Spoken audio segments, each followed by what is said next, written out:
What's up guys, I'm Nico of CamCrunch, and in this video I'm going to talk about 5 pieces of advice that I have to give to those of you that are starting off with film photography. Now these 5 pieces of advice won't really benefit those of you that already have experience with film photography, but these are some of the things that I've learned through my almost a year of shooting a lot of film. So these are some of the things that I want to share with you guys that are also just starting off with your journey of shooting film.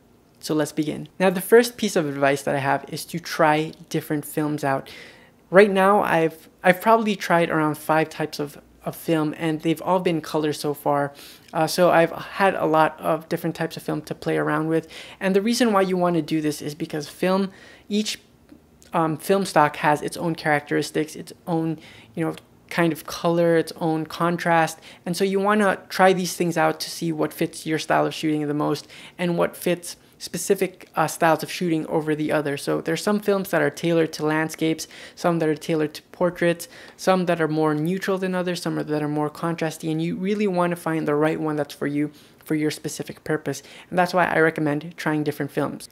The second piece of advice that I have to give is to shoot a lot when you're starting off. And when I say shoot a lot, I don't mean shoot like 20 rolls and then develop those at once.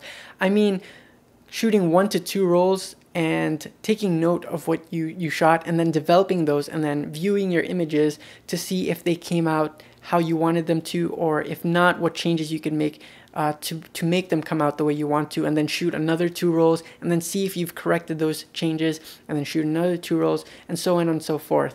And so that way you can really learn how your camera works and you can analyze your image so that when you're taking an image, it's not totally random, it's a little bit more predictable, and you sort of know what's going to happen in terms of exposure and all that stuff. The other benefit to shooting a lot when you're first starting off is that you get more comfortable and you don't get too scared to shoot.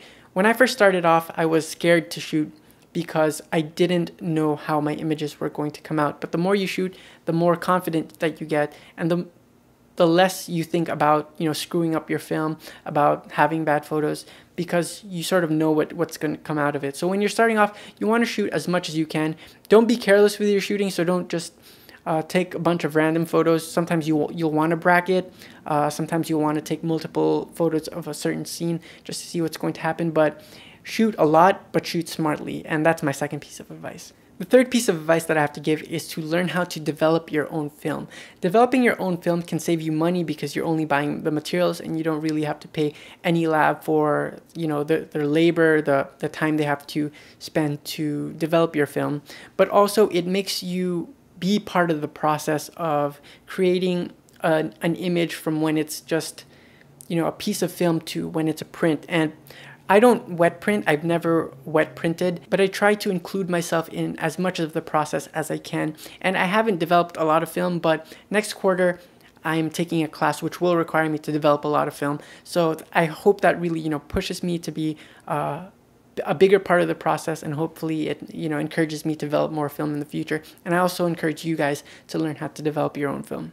The fourth piece of advice I have to give is to find a good lab to develop your film if you're not developing it yourself, and to develop it and also to scan it if you're also not scanning it by yourself, because developing is a big part of the process. You could have taken a really nice picture and the exposure could have been bang on, but if you don't develop it correctly, it's not going to come out correctly.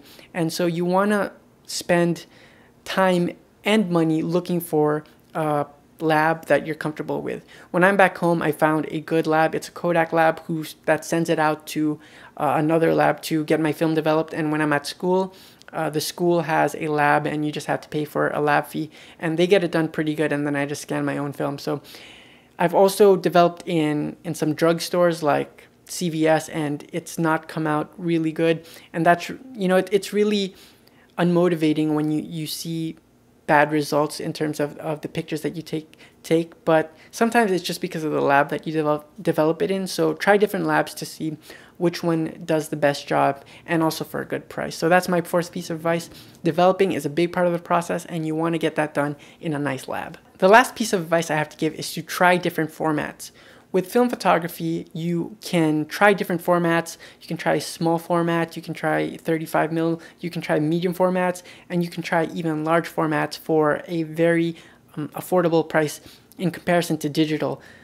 The price of entry when you're talking about medium format digital is, you know, in the upper thousands. So, you know, around 9,000 and above is what you need to pay to get a nice medium format camera. Whereas with film, with a couple of $100, you can, you know, get your feet wet in terms of other formats of photography. You can do large format for cheap, and you can do medium format for cheap. And some people have different preferences in terms of format. And we're used to shooting, you know, if you grew up with digital, you're used to shooting like a smaller format. But when you try larger formats, you might find that that's, you know, better suited for you, and film is a great way to get into that.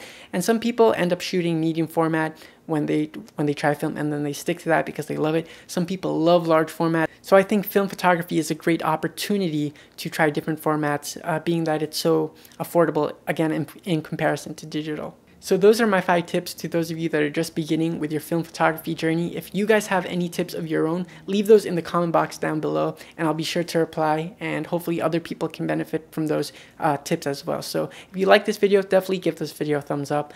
Subscribe if you haven't yet, favorite the video, and I'll see you guys next time.